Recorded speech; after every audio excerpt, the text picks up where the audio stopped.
Greetings and salutations, comrades. Hope this finds you well. So there has been, some clips surfacing online, I should say, from the Primo Radical interview that they did with Noam Chomsky recently.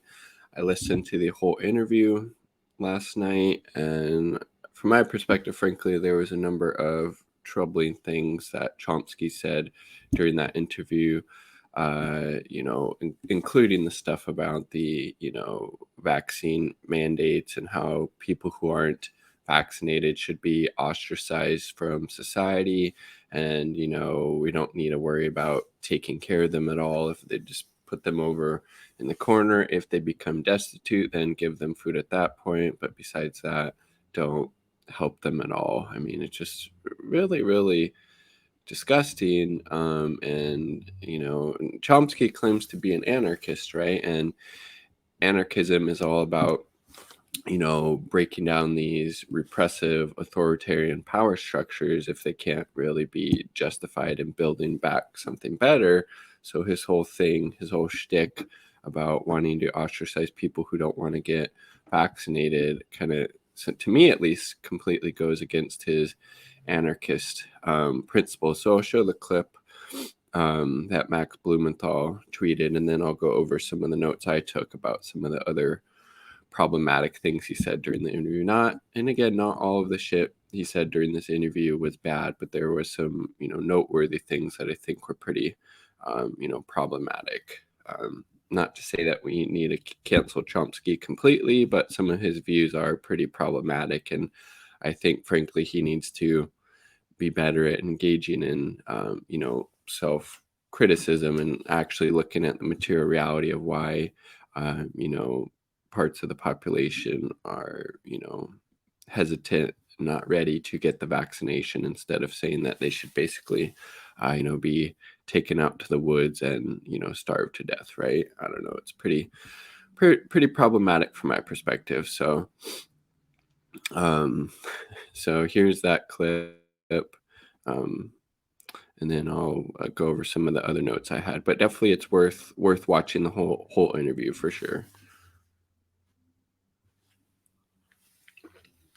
About folks having the freedom to separate if they don't want to abide by these vaccine mandates, what would that look like on a practical level? Does that mean that folks need to just stay home and have like groceries delivered to them? Does it mean like separated communities of folks? Chomsky just basically wants them to, go off into the wilderness and die, more or less. I mean, Jesus Christ, dude. How do you think this would practically play out? Same way as with people who say, I don't want to accept traffic rules. I suppose there were people who said, it's an attack on my liberty to make me stop at a red light. It's government overreach. I don't want the state to have that power over my private life. Well, such people have to be, they should have the decency to remove themselves from the community. If they refuse to do that, then measures have to be taken. Hey, oftentimes the people who aren't vaccinated yet, the people who are hesitant about it, are obviously of the working class, oftentimes the most vulnerable and marginalized elements of it. Chomsky, it would make a lot more sense if the goal is to actually get more people vaccinated, to maybe educate them about the benefits of getting vaccinated, as well as maybe making sure they could get time off work to get vaccinated, making sure we have universal health care, child care, etc., to make it easier for people with families to get vaccinated. Not saying that we should completely cut them off and let them fucking die. I mean, Jesus Christ, Google, that's disgusting. Taken to safeguard the community from them. Then comes the practical question that you ask. How can we get food to them? Well, that's actually their problem. Of course, if they really become destitute, then yes, you'd have to move in with some measure to secure their survival. All right, so that's that clip that Blumenthal shared, and one that Jimmy Dore actually shared during his live stream.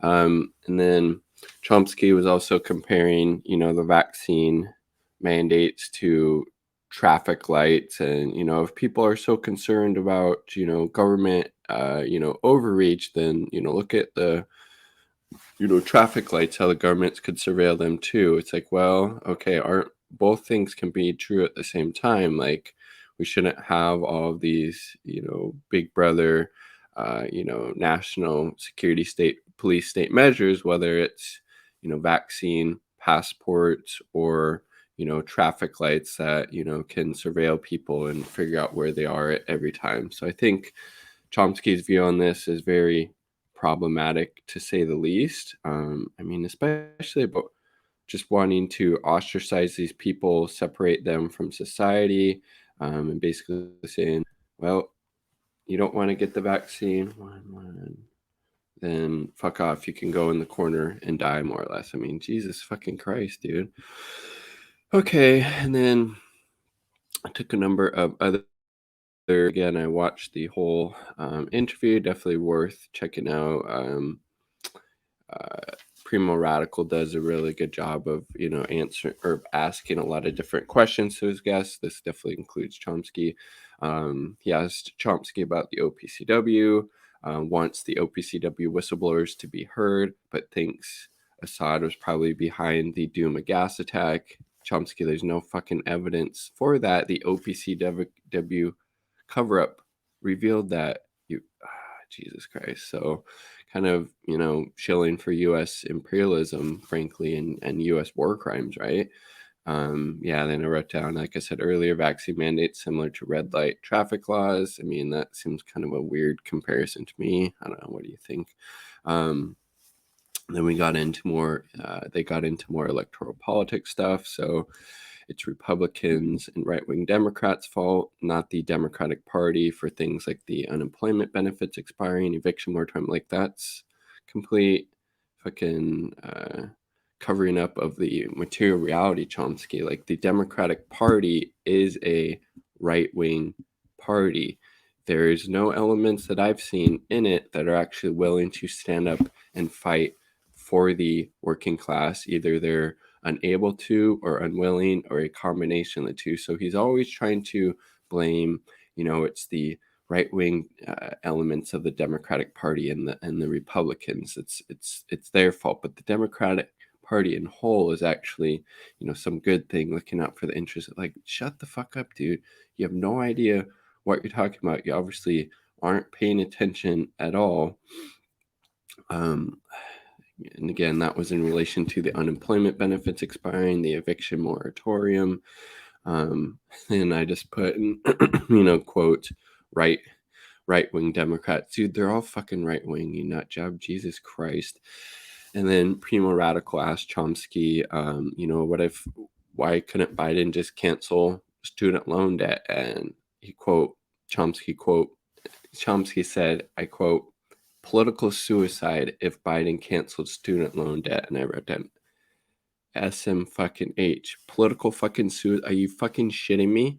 The 45 million people have student loan debt right now. What is it? Almost 2 trillion, probably more at this point, right? That are set to resume in February. It's going to be political suicide if Biden doesn't do anything on this issue, which it appears likely that he will. Would not be political suicide at all. It would actually show that Biden would be capable of actually doing something that dramatically improve the conditions of the working class, particularly, people of color, as they tend to have more student loan debt than, white people, for example. And again, canceling student loan debt, this form of targeted universality, would benefit the most vulnerable and marginalized groups, people who have student loan debt, right? So no, it's not fucking political suicide, Chomsky. What the fuck are you talking about?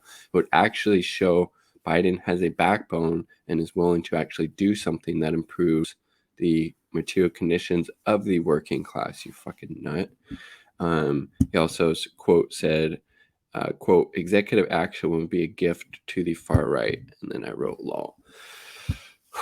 Executive action, if it's actually done for the benefit of the working class, would be a gift for the fucking working class. The far right is going to paint Biden, no matter what he does, whether it's taking executive action or not taking it, or his speeches, whatever, they're always going to point him as being some fucking, left-wing radical. And obviously the fact is the complete opposite of that.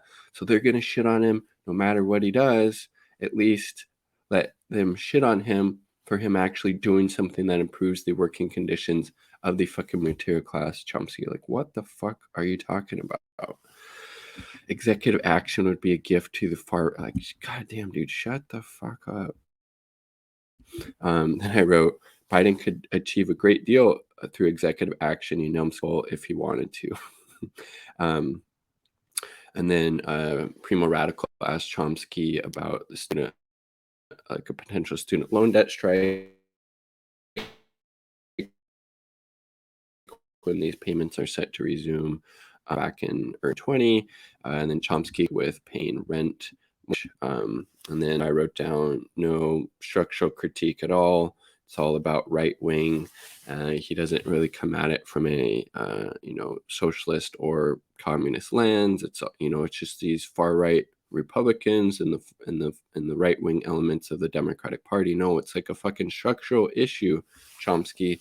Both Democrat and Republican completely beholden to the capitalist class. We're not going to get any type of substantive change until we get rid of this capitalist system. As Richard Wolff says, capitalism, or the system, is the sickness. Capitalism is the virus. Socialism is the cure. But it's not surprising that Chomsky doesn't come at it from that perspective, because again, he basically celebrated the downfall of the USSR, and that's pretty fucking problematic, right? And then Primo asked them about TYT, using those imperialist talking points and smearing Aaron Mate. And then Chomsky was like, well, you need to show evidence that Mate was paid by Russia. If no evidence, then stop talking about it. Thought Russiagate was a fraud, which Chomsky was correct about that. If it's slander, it goes in the trash. Chomsky was saying he gets a lot of slanderous, correspondence, and those go, right in the trash. But it's not. He was like, it's not really worth, focusing on that issue when the corporate media, is spewing all this horrible stuff, which I disagree. Like, no, if so-called progressive media outlets like TYT are holding water for Trump war crimes, i.e., the OPCW cover-up, which again, resulted in, airstrikes happening in Syria. No, like, that shit needs to be fucking called out, especially when people claim to be on the left or claim to be progressive, right? Chomsky was then asked about anti-imperialists at Congress. I said not many in the U.S. are actual anti-imperialist, and I don't know. I think there's a good amount of actual principled anti-imperialist. Maybe not he runs in, but I think there's definitely people out there that are staunch anti-imperialist. So I think he's wrong about that. He said there's very good people in Congress. Chomsky said this. There's very good people in Congress. Really? I don't see any very good people in Congress. I see a bunch of people either going along to get along, or they just wanted to get into those positions to increase their power, their prestige, their wealth, their connections, and they're not speaking truth to power at all, frankly. So I don't know where these very good people in Congress are that Chomsky is talking about. He was correct in saying, Chomsky was, that the sanctions at Cuba are an atrocity. Agree with him there. He's throwing some praise at AOC. She's respectable, courageous, courageous positions of the sock dem kind. Very positive influence. Don't agree with everything. She's the leader on climate change. Helped get the Sunrise Movement, I think, to have a sit-in in Pelosi's office or something. Which movement is a complete fucking op. I think. I mean, they're funded by George Soros's Open Society, right? How courageous positions AOC has. Like, what are you talking? did he think it was courageous of AOC when she went to the Met Gala wearing that and having that ridiculous political stunt where she wore that tax the rich dress? Was it courageous of her saying that with, Democratic Party leadership about the, attempted coup that Juan Guaido and his U.S. backers have been trying to stage in Venezuela? Was it courageous when she voted president for funding, additional funding for Israel's Iron Dome? Was it courageous when she didn't force the vote to get a floor vote for Medicare for All? Was it courageous when she didn't, attend or hype up at all the March for Medicare for All rallies? No, of course she's not fucking courageous in the fucking least, dude. Jesus Christ, this dude is just a staunch defender of the Democratic Party, a staunch defender of the lesser of two evils. Said Biden was moderately decent in climate plan. What is he talking about, dude? The Biden administration has opened up millions of more, acres off the coast, in the Gulf of Mexico, I believe, right, for offshore oil drilling. How is that moderately fucking decent, you nut? And then you're saying with regards to AOC's present vote on giving Israel Iron Dome more funding, that wasn't the issue, but the coverage of how, there's no talk of people in Gaza being able to, defend themselves. It's always about Israel defending themselves. It's like, they can be more than one issue. Again, you can walk and chew gum at the same time, Chomsky. U.S. is skewed to the right. He's correct on that. How do we draw the line? So Primo Radical asked him, was like, okay, but, you have these people that claim to be anti-imperialist. At like one point, do we say like, no, like you're not acting or behaving in an anti-imperialist fashion in any way? Like maybe we shouldn't vote for you. Maybe we shouldn't donate money to you. So very good question by Primo Radical. And then so Chomsky's response was like, well, what are you just going to do? Vote for the far right?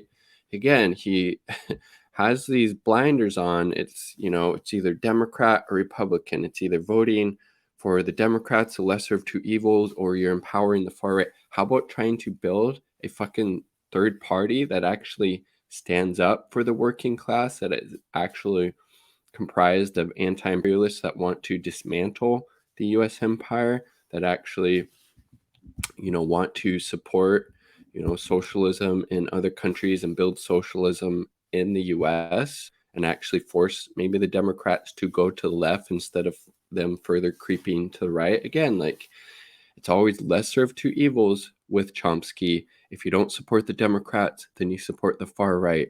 Shut the fuck up with that, dude. That shit does not work. Joe Biden is right wing. He's doing almost the exact same policies as Trump, just with a liberal veneer, right? Jesus Christ. And he says large part of the left only focuses on voting. And he says that's, going to help the far right. And then he says you have three choices on election day. You either vote for Democrats, which Chomsky always wants people to do because from his perspective, it's the lesser of two evils. You vote for Republicans or you don't vote. He's leaving out. Okay, how about we vote for a third party?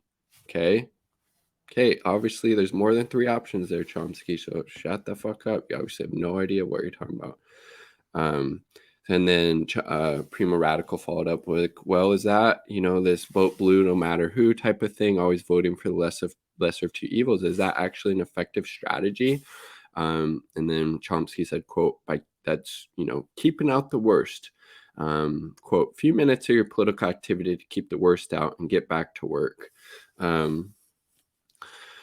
Jesus Christ, but that whole lesser of two evils, voting blue no matter who, we got fucking Jim Crow Joe in the White House again, who's doing almost a carbon copy of what Trump did, both domestic policy wise and foreign policy wise, to hugely disastrous consequences, obviously, for the working class here and the working class abroad. So is that really keeping the worst out, Chomsky? I don't think so. Joe Biden's pretty fucking bad himself, right? At least if Trump had been reelected, then the Democrats would have a mild pushback about some of the fucking insane shit he was doing. But now that Biden's in there and he has a D next to his name, it's cricket. It's Biden. It's Biden. I know he's doing the same shit as Trump, but he has a D next to his name. So shut the fuck up and vote blue no matter who. Chomsky. But again, I mean, Chomsky definitely has done some good things throughout his years. There was a picture of him, with Assange before he was, arrested and taken from I think it was at the London, the Ecuadorian embassy in London. And then he ends it. Primo's asking him about his legacy, and Chomsky said he couldn't care less about that. What he does care about is the causes he was associated with. So, I mean, I don't think Chomsky is acting in, bad faith. I actually think some of the stupid shit he says, he actually deeply believes in, frankly. And I think that is pretty problematic. Like the vote blue, no matter who stuff. It's like, dude, if you keep doing that, then the Democrats just assume people are going to vote for them no matter what, with really disastrous consequences, because you're actually not holding their, feet to the fire at all. And they're going to continuing to keep creeping further and further right. A fourth option would be to try to build a third party that is actually, on the side of the working class, on the side of the working people, on the side of the most vulnerable and marginalized elements, that is actually, anti-capitalist, socialist, or communist, as well as being anti-imperialist.